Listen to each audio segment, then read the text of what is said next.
المهم السلام عليكم الخوت، تحياتي للجميع كل واحد بالاسم ديالو، ونتمنى ان شاء الله تكونوا بخير وعلى خير وبصحه جيده ان شاء الله. المهم اخوتي راه معايا الاخت فتيحه الشماليه المناضله المناضله، وجينا نهضروا على الموضوع ديال فاتي اخت هويان اللي كما شفتوا ان سمحت في الولد ديالها وتنازلت على الولد ديالها بكل بروده. المهم انا بغيت غير الراي ديال الاخت فاتحه في هذا الموضوع، ما نطولش في هذا الفيديو غيكون غير قصير. انا بغيت غير الراي ديال الاخت فاتحه تعطينا الراي ديالها كيفاش هاد السيده هادي تنازلات على الولد بكل سهوله وتنازلات على النفقه. بغينا نعرفوا شنو كاين تما في الكواليس. راه ما يمكنش شي السيده غير هيدا وصافي تعطي الابن ديالها وتعطي الولد ديالها هيداك هباء منثورا. واخا هي نسلم على المشاهدين ديالك.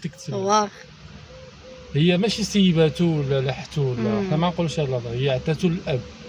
حتى الاب كيتحمل المسؤوليه ديالو هادشي اللي كاين، ولكن ما كانش عليها الصراحه، هي ما كانش عليها تنازل عليه بديك الطريقه الا كان شي سبب مقنع. المهم نخليكم مع الاخت فاتحه وتعطيكم حتى هي السلام عليكم الاخوان الاخوات المشاهدين العزاز ديال خي طنجاوي.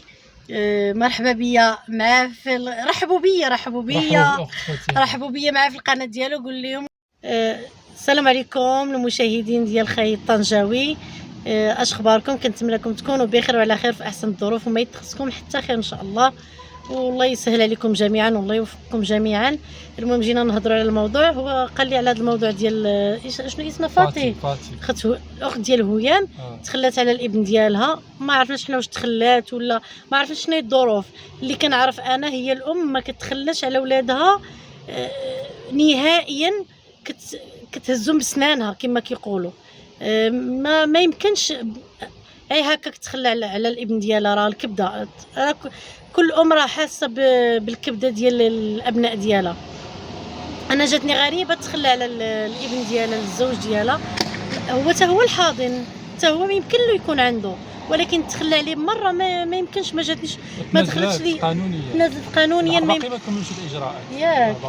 ما يعني هادشي ماشي طبيعي بالنسبه لي، جاني ماشي طبيعي. كنتمناو حتى نتوما تعطيونا في الكومونتيرات واش طبيعي الام تنازل على الابن ديالها الكبده ديالها. المراه كيكونوا عندها 4 6 5 وما كتقدرش تخلى على الابناء. هو كيقول على راسو انه اب ميسور، عنده فلوس وعنده ميسور يخليها عندها هي ويصرف عليه 3 المليون النفقه اللي تنزلت له عليها. هو كيقول لك ميسور وكيفاش يعني ماشي عادي. المساله كتبان ماشي طبيعيه 100%، والله يدير لي فيها الخير. والام المراه بصفه عامه لا كانوا عندها الابناء راه ما كتخلاش على الابناء ديالها. راه كتشوفوا كتخرج المراه لما كانتش خدامه وتخلى على الراجل كتمشي تخدم ميناج، الا ما كانتش قاريه مثلا ولا عندها شي مستوى دراسي كتمشي تخدم ميناج، كتمشي تخدم هنا حتى تجيب لقمه العيش ديال الابناء ديالها. جاتني المساله غريبه ياك. صراحه غريبه، ماشي شي غريب. ماشي كاينه نورمال. شي حاجه في الكواليس. كاينه شي حاجه. امر غريب جدا. الام ما كتخليش ولادها هكا كلها. لما كانت شي حاجه والله اعلم يقدر يكون عندنا شي سبب مقنع ضروري، ولا ما كانش شي ظروف اللي هي ما حنا دابا بقات عندها غير البنت. الولد عطاتو قانونيا بالوراق، وعلى الله يتهلا في هادشي اللي نقولوا. الام ما كتخلاش على ولادها الا كانت شي ظروف اللي قاهره كما كيقولوا. ياك اخي حميد؟ الله يدير لي فيها الخير. هادشي اللي كاين الحبايب. هو اخي حميد هو معاكم. المهم اخوتي تحياتي لكم. هذا هو الموضوع اللي كنا باغيين نهضروا فيه.